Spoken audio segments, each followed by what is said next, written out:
it's Ben Holcomb here, Associate Professor in Mechanical and Mechatronic Engineering.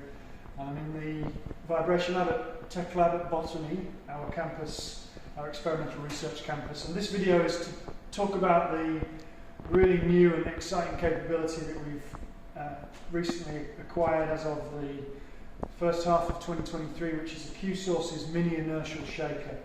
And this is the first of two parts of this video. I want to just start with explaining what's in the box. Okay, so here's the box for the Qsources shaker, nice sturdy pulley case. When we open the lid, there's quite a lot of things in here, and so we're going to work through those, just explaining what's what. Two things really: we've got an amplifier, dedicated Qsources amplifier, obviously a power cable to connect this to the mains, and switch at the back. And the next thing that we are interested in is going to be this shaker cable. So this cable will connect to the back of the shaker, and it's a fairly regular push and twist type fitting. And this end, the other end of that cable, will attach to our shaker body. The shaker body is in this small clear case here, and this is the important part. This is the part that we have to be really careful with.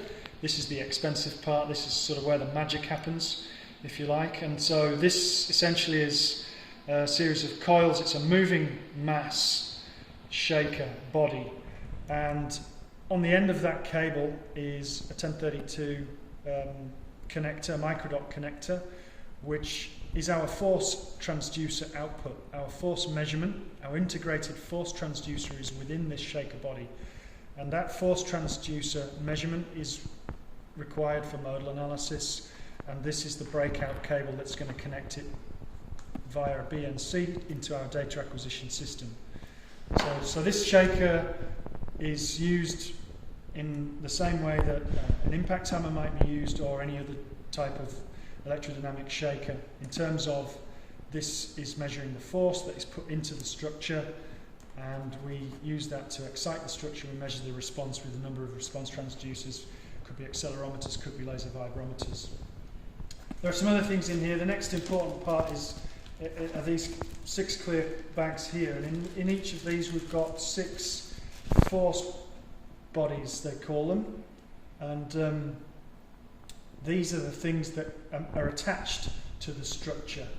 This end of the force body connects to our cable from the shaker. It doesn't matter, from the amplifier. It doesn't matter which way round these are connected. They're not handed. It's just like a speaker essentially, so they can go on either connection. On this end you can see there is a coil wrapped around this aluminium body, and this is going to be very delicate.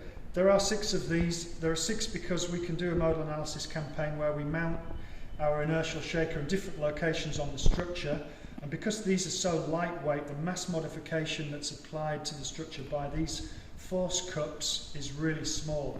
We can measure the mass of these, and if needs be we can subtract the mass either in SimCenter Test Lab mass modification prediction, or for example in FEM-tools. But they really are very lightweight intentionally to minimise the mass loading on the structure. That is really the USP of this particular arrangement.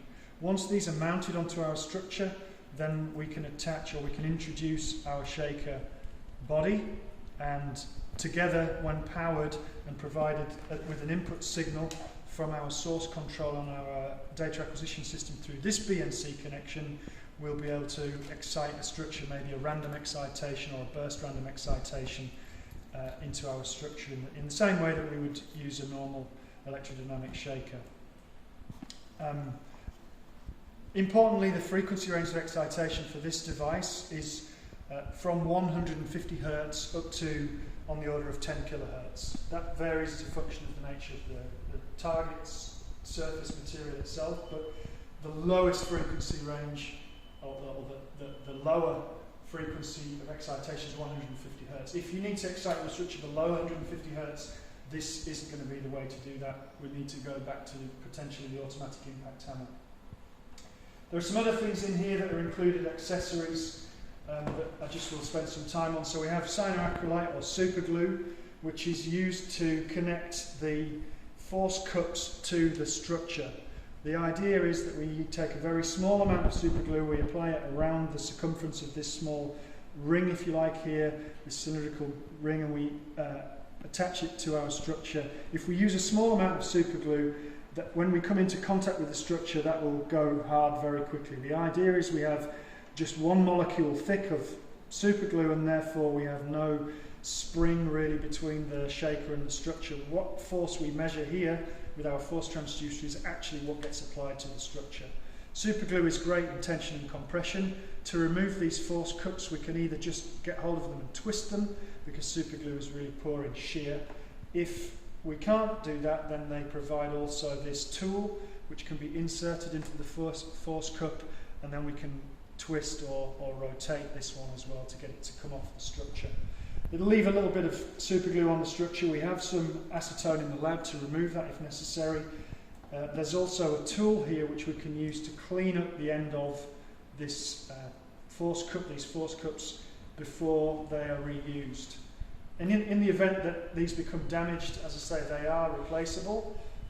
We do have 6 others. They are the least expensive part of this arrangement, but please try to look after them, reuse them, clean them up after you've done with this tool, and take care of them. In the event that the body of the shaker is too large to access the area of interest, they also provide a couple of extension cups for the shaker. These can be connected to the base of the force cup and then attached to the structure, so we can remove away from, if we had a tight area around there, we can remove it from our structure. There are 2 of those included. Lastly, or not lastly, but getting towards the end, we also have these pieces of adhesive backed aluminium tape. These are used to actually draw heat away from the shaker that is generated when we're applying a force through it, in the event that our structure is non-metallic. So these are used like a heat sink essentially to keep the shaker cool. If the shaker gets very hot, then we potentially risk burning out the coils. We certainly will lose a bit of force.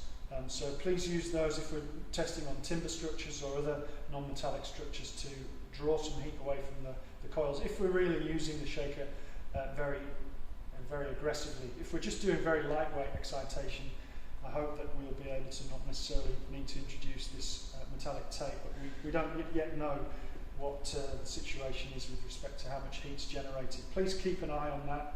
Don't burn out the coils unnecessarily by driving it hard without any kind of heat shrinking. Last couple of things, they include a scalpel here to help prepare samples, prepare the tape, potentially to remove super glue. Very sharp indeed, surgical scalpel, so take care of that, and some spare blades, some different types of blades, flat blades for cleaning up flat samples. And lastly, some grease, some non-medical grease, which is just simply going to be used to apply a thin film around the force cup, such that if there's any contact between the inertial shaker and the cup, the friction is minimised in that instance. And that concludes this video describing what's in the box with the Qsources mini inertial shaker. Thank you.